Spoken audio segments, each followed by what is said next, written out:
The story begins with someone shouting loudly, crying, asking Cho Yufeng to hit her to death if he is a man. The voice echoes outside an old building, and papers fly through the air. Inside a small room, a young man is sleeping on his bed. He is lying face down, snoring loudly, and drool is dripping from his mouth. There are empty bottles and garbage on the floor beside the bed. His fingers twitch a little, and his face looks uncomfortable. He makes a small sound as if he is about to throw up. Suddenly, he wakes up and starts vomiting, shouting loudly in pain and discomfort. He sits up on the bed, grabbing his stomach and yelling. The room around him is messy, with bottles and trash scattered everywhere.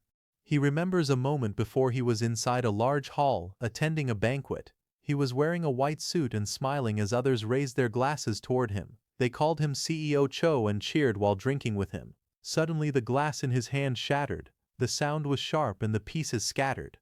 CEO Cho's expression changed, his face turned pale, and dark marks appeared under his eyes. He held his chest and bent forward, as if something was wrong inside him. He began to gag, unable to speak clearly. People around him looked surprised and worried. He collapsed onto the floor, trembling. Someone shouted, asking if CEO Cho was all right.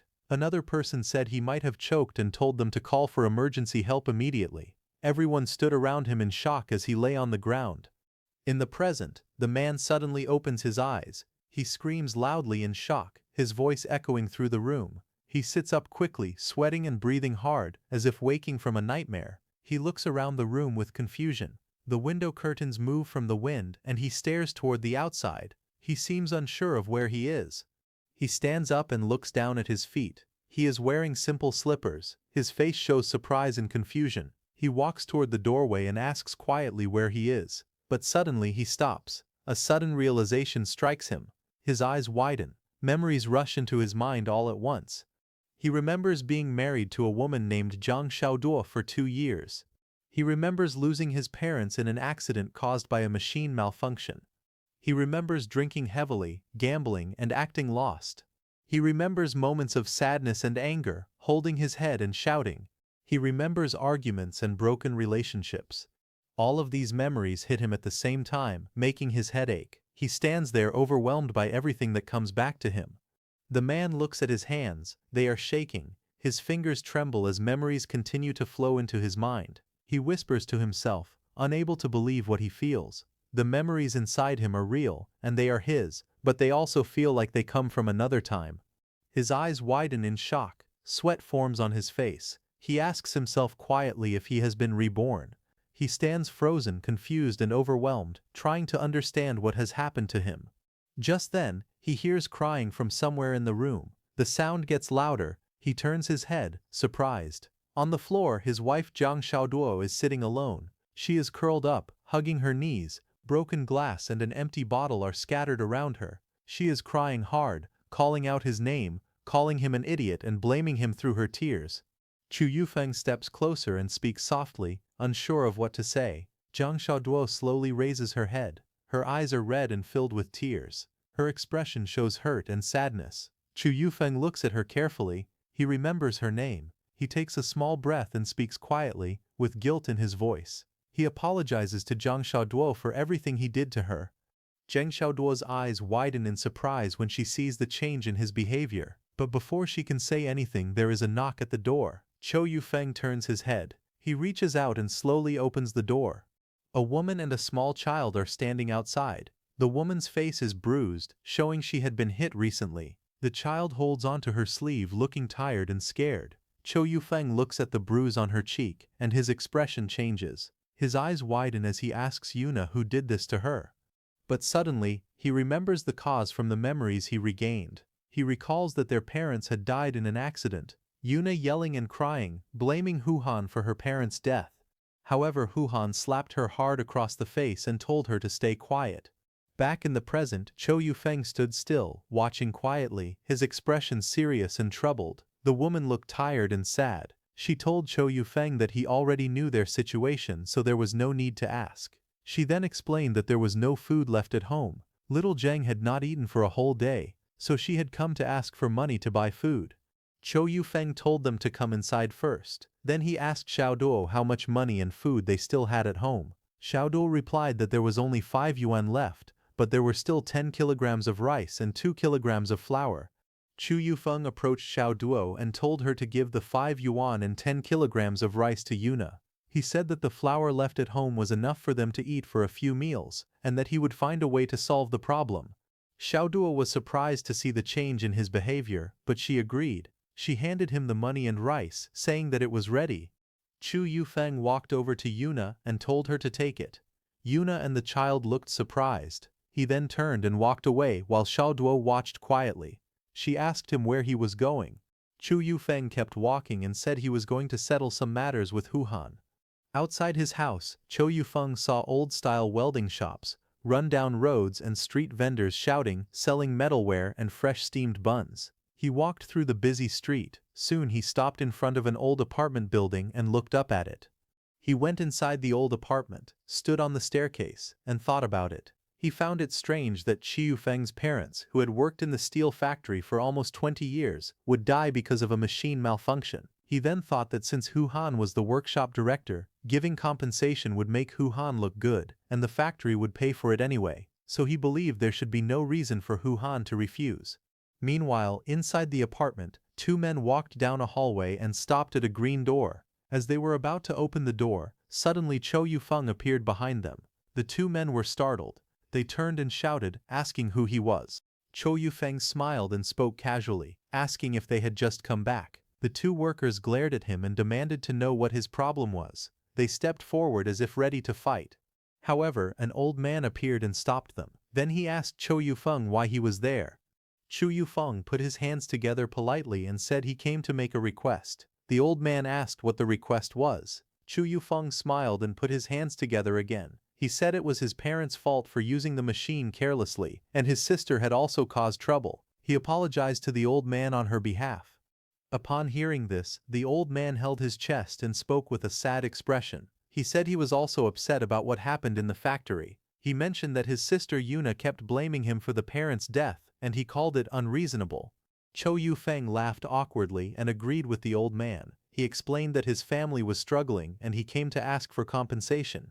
The old man hesitated. However, before he could say anything, suddenly Cho Yufeng raised his voice, saying that if the factory refused, he would cause a disturbance since he had nothing left to lose.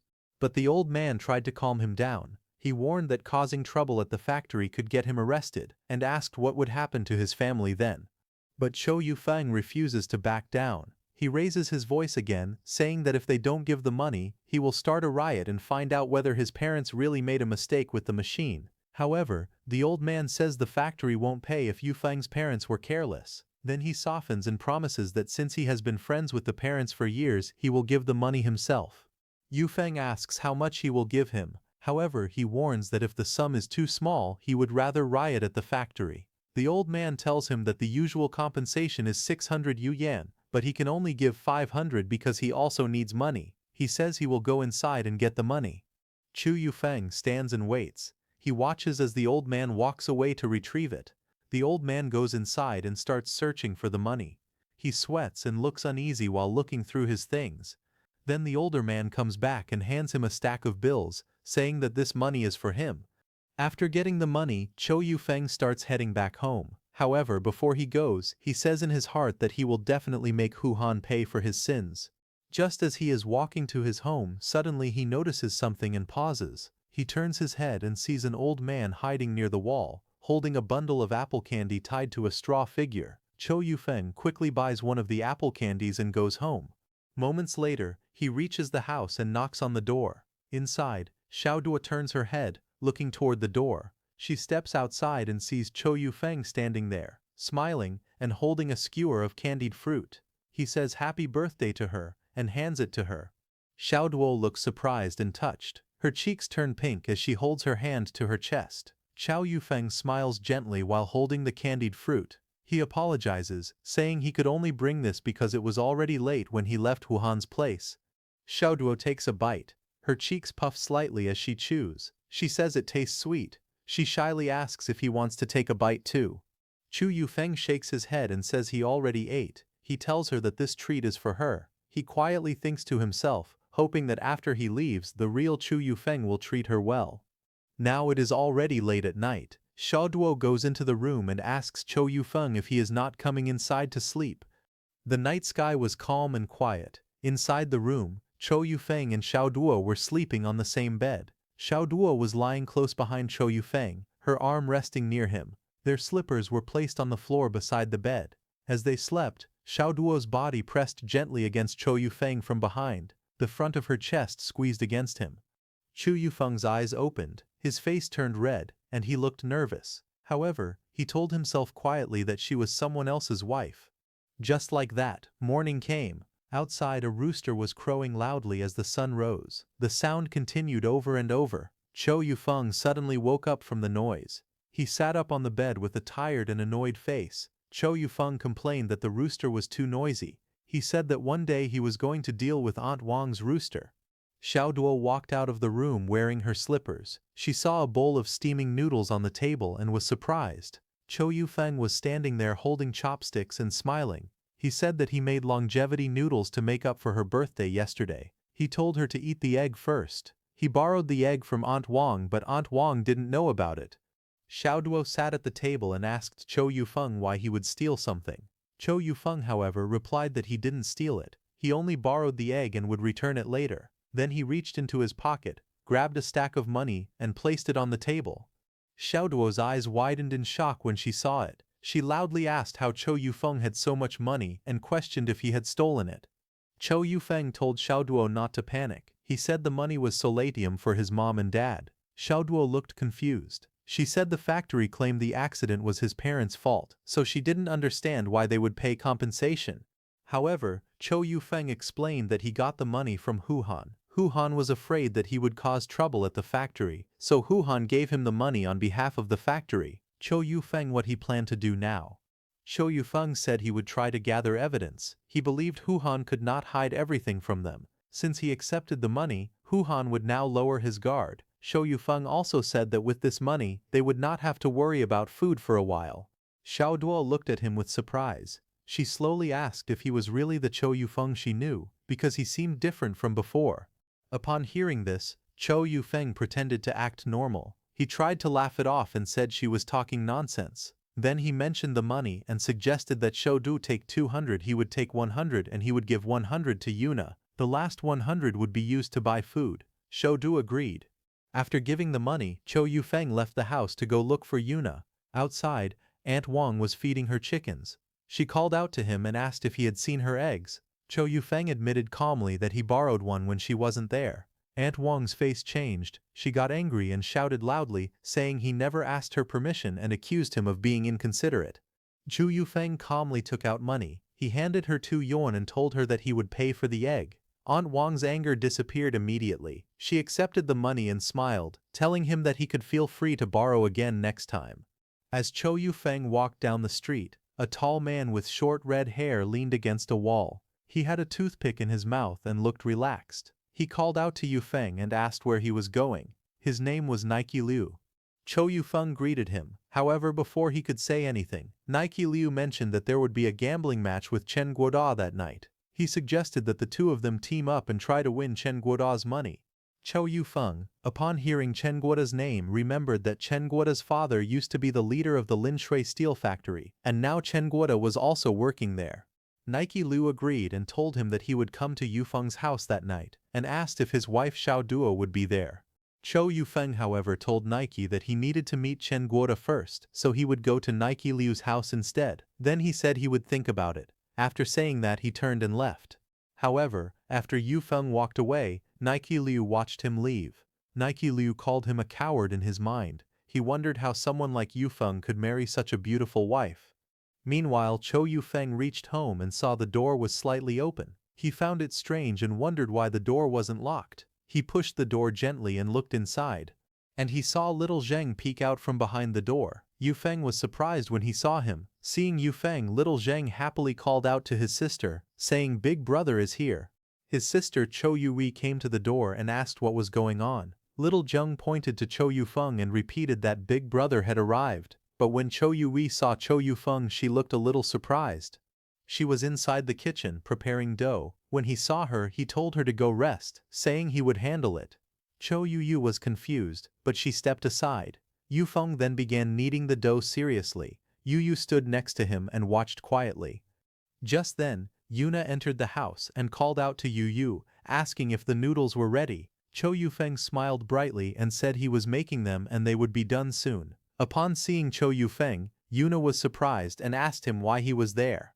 However, before he could reply, the pot on the stove began to boil. Chow Yufeng didn't answer her question. He focused on the noodles and said they could talk later. He then lifted the dough and pulled it smoothly into long noodles. Yuna watched with wide eyes, shocked by how skilled he was. But just then, she noticed the empty bowl and asked Cho Yufeng why he used so much flour. Cho Yufeng smiled and said it was fine because their family had money now. Yuna was surprised and asked where that money came from. She got angry and shouted, reminding him that before this, he only moved houses, sold things, gambled and even hit his wife. She demanded to know what he actually did to get the money. However, Cho Yufeng didn't say anything. He reached into his pocket and pulled out a stack of money. He gave the money to Yuna and told her to take it. He said she would have exams soon and should eat better food, not be afraid to spend or eat more. Yuna looked at the money in shock. Seeing so much money, she became worried and raised her voice, asking Cho Yufeng where he got the money and if he did something bad. Cho Yufeng quickly tried to calm her down and told her they could talk about it after dinner. He mentioned that he even cooked fried meat, something they had not eaten in a long time. Upon hearing this, Yuna agreed. They all sat at the table to eat. Cho Yufeng then explained that he asked Hu Han for money. Upon hearing this, both girls were shocked in confusion. Cho Yufeng spoke seriously, saying their parents' death wasn't an accident. He believed it was connected to Hu Han. He suspected that the equipment Hu Han bought for the steel mill had dangerous safety problems that caused the tragedy. The girl's eyes widened as Yu Yue held his arm tightly and asked Cho Yufeng what they should do now. Chu Yufeng said that their parents were killed because of faulty equipment and Hu Han's mistakes. He explained that Hu Han was too scared to check the machines, so he planned to collect evidence first. Upon hearing this, Yuna looked at Chu Yufeng and asked him how he was going to collect evidence.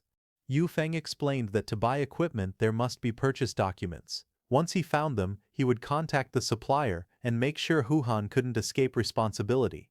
Chu Yufeng spoke with determination, telling Yuna and Yu Yue not to worry. He promised to find a way to solve everything and to prove their parents' innocence. Both girls looked at him with puzzled faces, unsure how to respond.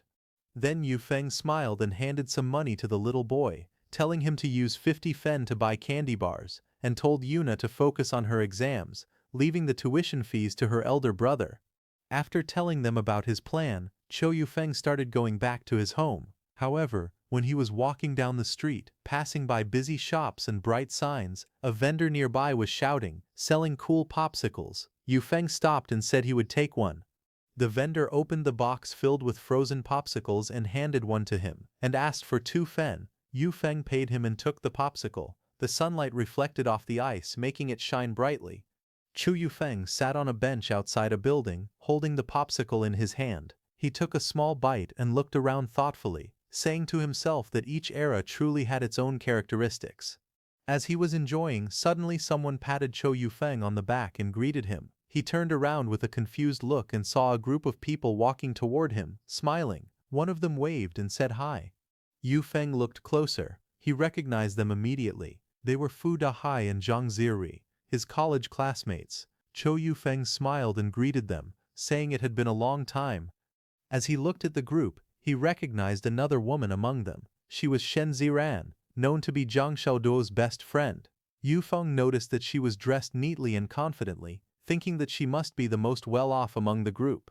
However, when he was admiring the woman, suddenly a man pointed at Cho Yufeng and shouted angrily, asking if he was out of his mind and what he was looking at. Another person nearby tried to calm him down, saying it wasn't necessary to act like that. The angry man, named Xiao Shan, kept yelling. He called Yufeng trash and accused him of behaving like a hooligan in front of Shen Ziran. He shouted that he couldn't understand how Zhang Xiaoduo ever fell in love with someone like him. Just then, one of the women in the group laughed softly and said maybe Zhang Xiaoduo liked this kind of hooligan. Chu Yufeng calmly took a bite of his popsicle, chewing it slowly. Then he smiled and said that Xiao Shan had misunderstood. He explained that Xiaoduo and Ziran were friends and there was no way he would act like a hooligan in front of his wife's friend. Shen Ziran told Xiao Shan to calm down, saying it was okay. She looked serious for a moment, then spoke again, telling him that it was all right. She reminded him that they were all classmates once and told him to let it go and move on. As the group turned and began to walk away together, Yu Feng stood still, watching them leave with a cold expression. His eyes narrowed as he thought to himself that Hu Xiaoshan didn't have many good days left. After meeting his classmates, he did a little shopping and started going back home. As he was walking down the street carrying 2 bags, one in each hand, he turned a corner and saw Zhang Xiaoduo walking toward him. Both of them stopped and called out in surprise at the same time. Zhang Xiaoduo looked at him with wide eyes, clearly not expecting to meet him there. Zhang Xiaoduo quickly cleaned her mouth, as ice cream was still left on it. Seeing this, Chou Yufeng asked her if she had also eaten ice cream. She looked a little surprised and nervously explained that it had been a long time since she'd eaten one. She held out a bag and said she had bought him a watermelon. Chou Yufeng smiled warmly at her. He gently placed his hand on her head and told her that they had money now. He said she could buy whatever she wanted to eat and that they would have even more in the future. Zhang Xiaoduo looked up at him and nodded softly. As they walked together, he offered to carry her bag, saying she looked tired. She quickly said she wasn't tired, but he insisted, telling her it was all right and to give it to him. Seeing Chou Yufeng's gentle and caring side again, Zhang Xiaoduo started to remember her college days when Chou Yufeng would always carry her stuff and do everything for her. Chou Yufeng looked at her and asked why she was standing there in a daze. He told her to come along so they could go home. She blinked, snapping out of her thoughts, and quickly replied that she was coming. Then she ran toward him with a small smile. Hand in hand, the two walked down the quiet street together under the clear blue sky. Sometime later, under the night sky, suddenly someone in Chou Yufeng's neighbor's house shouted angrily, telling the person outside to just die there. It was Nike. He had been kicked out of his house by his wife. Then he walked toward Chou Yufeng's house and knocked on his door. Chou Yufeng opened the door and saw Nike outside. He asked Nike what was going on, however Nike told him that they should talk outside. Nike explained that he had lost a bit of money in the morning, but said it was normal to win and lose while gambling. He complained angrily that his wife at home had gone crazy over it. Then he looked at Chou Yufeng and mentioned the director's son Chen Guoda. He said that Chen Guoda was easy to trick and got addicted quickly. He suggested that if they worked together they could take advantage of him. Chou Yufeng smiled and asked him how much money he had brought with him. Nike scratched his head awkwardly and laughed, saying he hadn't received his salary from his wife yet. He asked if he could borrow some money first, promising to return it after they won. Yufeng laughed softly and reminded him that he still hadn't paid back the 3 yuan he already owed, and said that he only had 1 yuan with him at the moment. Nike shouted in disbelief, asking if Yufeng really brought only 1 yuan to gamble. Yufeng looked at him calmly and reminded him that he also didn't have any money. Hearing this, Nike fell silent. Yufeng then shrugged and said maybe they could try next time. But then Nike grabbed his arm, insisting they were already there and that he would lend him money. Suddenly, the man bent down and started taking something out of his shoe. Yufeng looked confused at first, then his eyes widened in shock as Nike pulled out hidden money with a grin. After getting the money, both of them started heading to the place where they were supposed to meet Chen Guoda. As they arrived, both men turned toward a sound and saw someone standing by the gate with a small dog. The person called out, asking if Nike was there. Seeing them, the man added that Chou Yufeng was also present and invited them both to come inside. Nike asked Brother Chen why he brought them so far just to gamble. Brother Chen took a drag from his cigarette and said it was nothing. He explained that he had helped his grandfather carry fruits that day and would have to continue tomorrow, so this was the only place he could take them. Nike grinned and said he had heard there was a new way to gamble, asking Chen to teach them. Chen nodded and told them to sit down, saying he would show them how it worked. Brother Chen held up a card and explained the rules of the game. He said that a single deck of cards was used, with 3 cards placed face down on the table. The rest were dealt to 3 players. The first player to draw a face-up card could make the first bet, and the one with the highest bet would claim the 3 face-down cards as their own. He continued, saying that the game was very fun. The 2 players who didn't place a bet could team up and go against the one called the landlord. Among the 2 players who teamed up, they would win as long as one of them won. He said the card combinations were the same as usual, things like 3+1, 3+2, or 4+2. Yufeng leaned his head on his hand and pointed out that it sounded just like the game fighting the landlord. Chen smiled and nodded. He shuffled the cards and said they should start, adding that he would be the landlord for the first game. Brother Chen held a pair of sevens and slammed his cards on the table with a grin. Nike smirked and said he got a double. Yu Feng revealed his cards and said it was a pair of eights. Nike glanced at his own hand and frowned, saying that his cards were useless and he would pass. Then, with a grin, Brother Chen threw down 2 cards and announced a pair of tens. Brother Chen smiled confidently, placed his cards on the table and said he won again. Both of his friends sat across from him, looking helpless as Chen continued to win every round. Brother Chen laid down his cards with a smile, showing a pair of sixes. He laughed, saying it was another double. Yu Feng calmly placed his cards next, revealing a pair of kings. Then Nike grinned excitedly, shouted that it was his turn, and threw his cards on the table with force. His cards showed a pair of aces. Thinking he had won, he puffed up proudly, until he looked again and realized he had attacked the wrong person. Yu Feng stared at him calmly, while Brother Chen smoked his cigarette and said he would pass.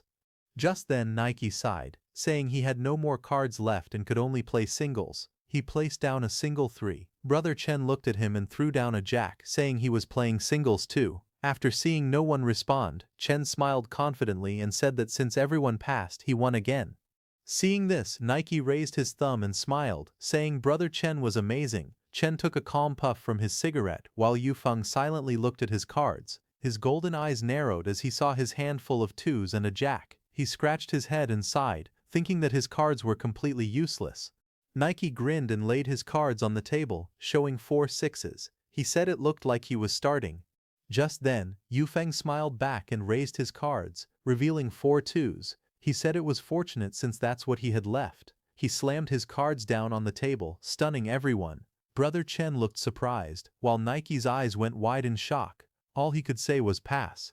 Yu Feng counted the score and said with a grin that it was a small king and 3 bombs, making it 4 yuan each. He then turned to Nike and asked where his money was.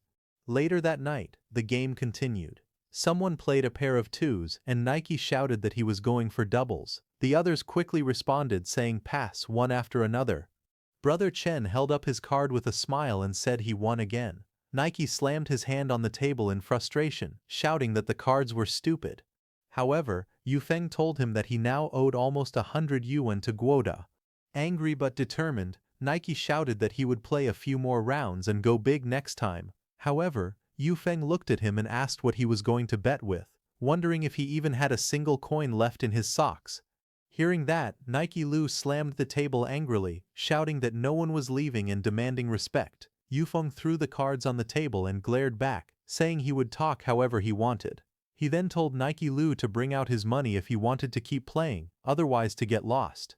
Then he leaned closer and said coldly that if Nike ever bothered his wife again, he would beat him into a pulp. Yu Feng's expression darkened, his eyes glowing red, but he calmed himself down and turned to Brother Chen, saying that since Brother Chen was being so generous, he would stop there for today. He then smiled cheerfully, saying he would treat Brother Chen to dinner the next day to make up for it. Brother Chen sat quietly, a cigarette in his mouth, staring at him in silence.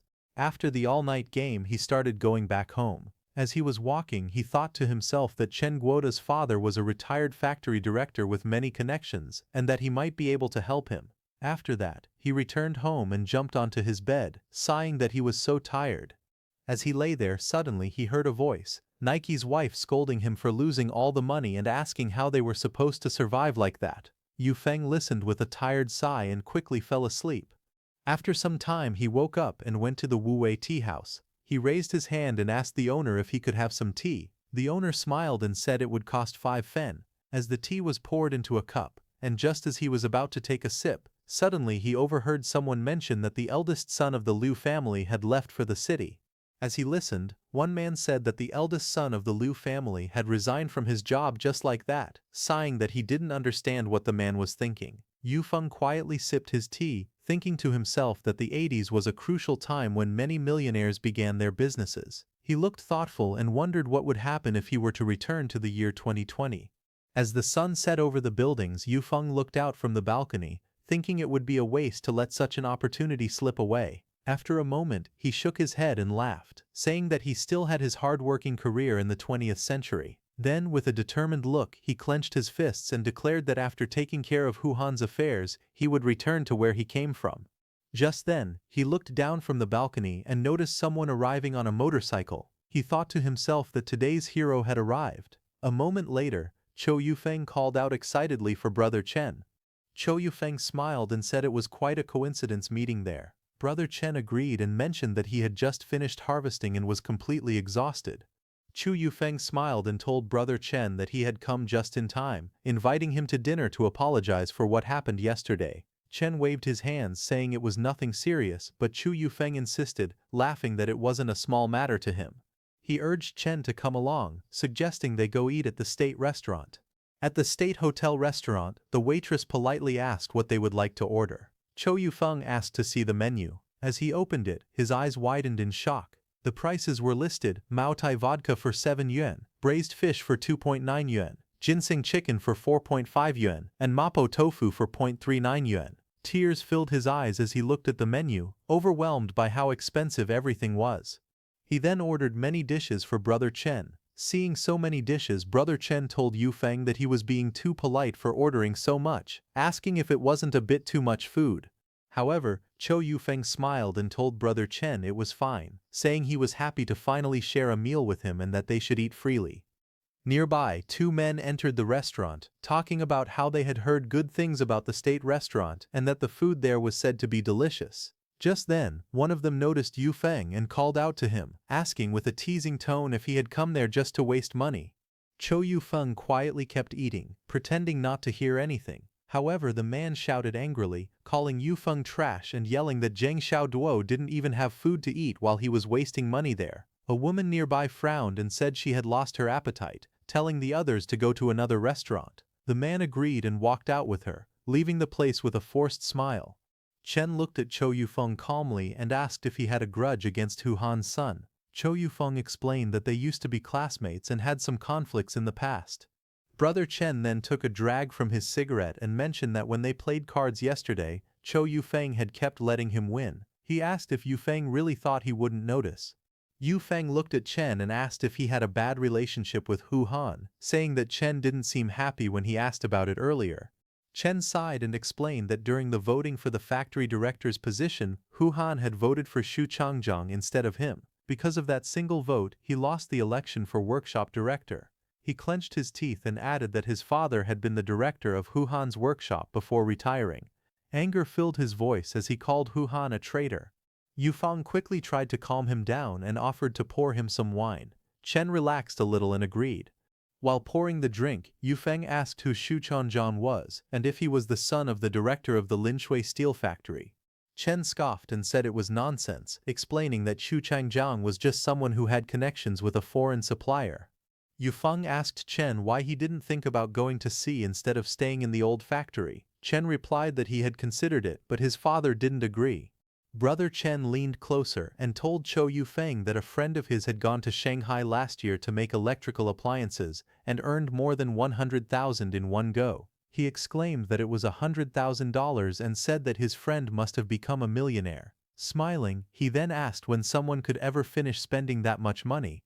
Cho Yufeng laughed and said it was great, nodding in agreement. Then he smiled and mentioned that the factory would soon be paying the heat stroke prevention fee, asking if the amount was quite large. Chen confirmed and asked what about it. Yufeng leaned closer and suggested that if Chen distributed the fruits harvested by his grandfather's family to the workers, then the factory's heat stroke prevention expenses would essentially belong to him. However, Chen quickly waved his hands and refused, saying no. He looked nervous and explained that if something went wrong, he would be in big trouble. He said the workers might even write a report letter to his grandfather. Yufeng laughed and placed his hand on his chest, saying that Chen's grandfather was his grandfather too. Chen looked confused and asked what he meant. Yufeng then smiled and explained that they could change the middleman and use his identity to provide the fruits instead. Chen suddenly laughed and said he couldn't believe he hadn't thought of that idea himself, calling Yufeng smart. Later that night, as they left the restaurant, Yufeng offered to take Chen home. Chen looked surprised and asked if Yufeng knew how to ride a motorcycle. Yufeng smiled and said it wasn't a big deal. As they rode under the night sky, Chen praised Yufeng's riding skills, and Yufeng laughed, saying that Chen was a kind person. Late at night, Yufeng quietly opened the door, thinking that Xiaoduo should already be asleep, but when he peeked inside, he was shocked to see Xiaoduo sitting awake in the room, looking right at him.